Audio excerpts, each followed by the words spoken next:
और एक बात और, आज यहां जो भी बात हुई है उसे कॉन्फिडेंशियल रखना।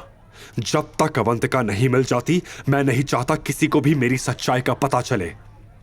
Of course sir, don't worry, हम ध्यान रखेंगे, दिनेश ने जवाब दिया। शिवाय तेजी से लिफ्ट की ओर बढ़ा, लेकिन हर सेकंड उसे भारी लग रहा था। उसकी सांसें तेज हो रही थी।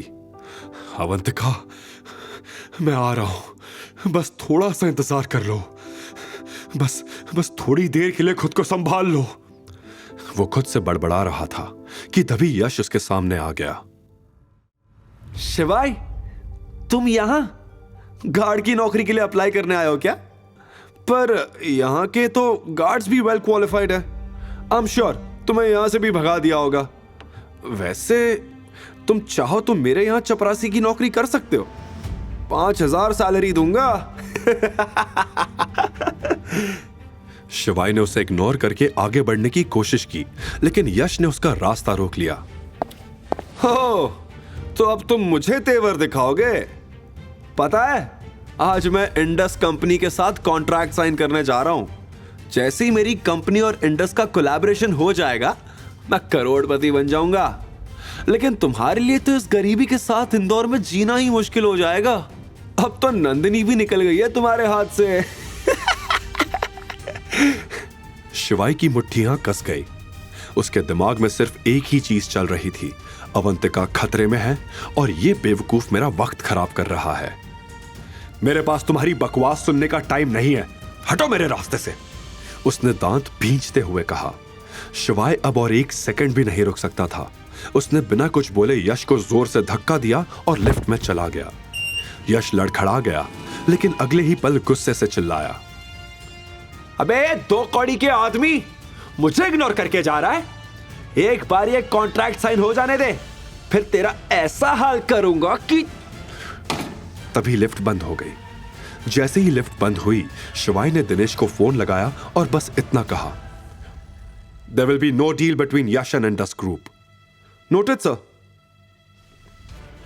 कुछ ही पल में सेक्रेटरी भागते हुए यश के पास आया। मिस्टर यश, जल्दी चलिए। यश की आंखें खुशी से चमक उठी। क्या दिनेश जी फ्री हो गए? मैं कॉन्ट्रैक्ट साइन करने जा सकता हूं? नहीं, दिनेश जी का ऑर्डर है, वो आपसे कॉन्ट्रैक्ट कैंसिल कर रहे हैं। यश का चेहरा एकदम सफेद पड़ गया। क्या? ये क्या बोल रहे हो? होश में तो? मेरी पहले ही उनसे बात हो चुकी थी। मैंने अपना सब कुछ इस कॉन्ट्रैक्ट में लगा दिया है। अगर ये डील नहीं हुई तो मैं सड़क पर आ जाऊंगा। यश घबरा गया। आई एम सॉरी, लेकिन मैं कुछ नहीं कर सकता। यह मैनेजर का फैसला है। आपने हमारी कंपनी के बहुत बड़े आदमी को ऑफेंड किया है। उन्हीं के कहने पर यह डील कैंसिल की गई है। अब जल्दी से यहां से निकल जाइए, वरना मुझे गार्ड्स को बुलाकर आपको जबरदस्ती निकलवाना पड़ेगा। यश को समझ नहीं आ रहा था कि यह सब क्या हो रहा था। उसने इन 2 दिनों में किसी बड़े आदमी को ऑफेंड नहीं किया था, सिर्फ शिवाय को छोड़कर।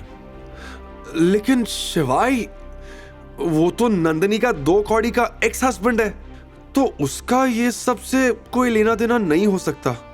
नहीं। यश अपने दिमाग पर बहुत जोर डाल रहा था, लेकिन उसे कुछ समझ नहीं आ रहा था। वहीं दूसरी तरफ शिवाय ऑफिस बिल्डिंग के पार्किंग लॉट में आ गया।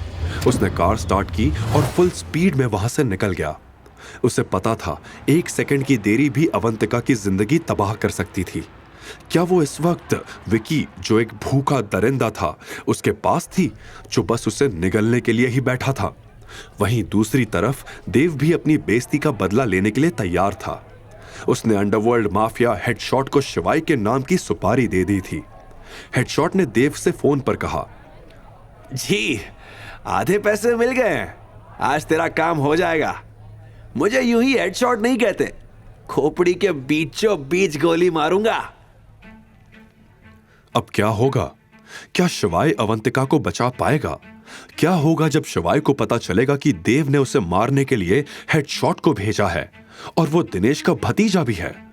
यश की डील कैंसिल होने की खबर सुनकर रेखा और नंदिनी का क्या होगा? क्या यश को कभी पता चलेगा कि शिवाय कौन है? आगे की कहानी जानने के लिए देखिए अगला एपिसोड सिर्फ पॉकेट एफएम के YouTube चैनल पर। और शिवाय एक विनाशक के सारे एपिसोड्स को सुनने के लिए डिस्क्रिप्शन में दी लिंक से डाउनलोड करें पॉकेट एफएम ऐप।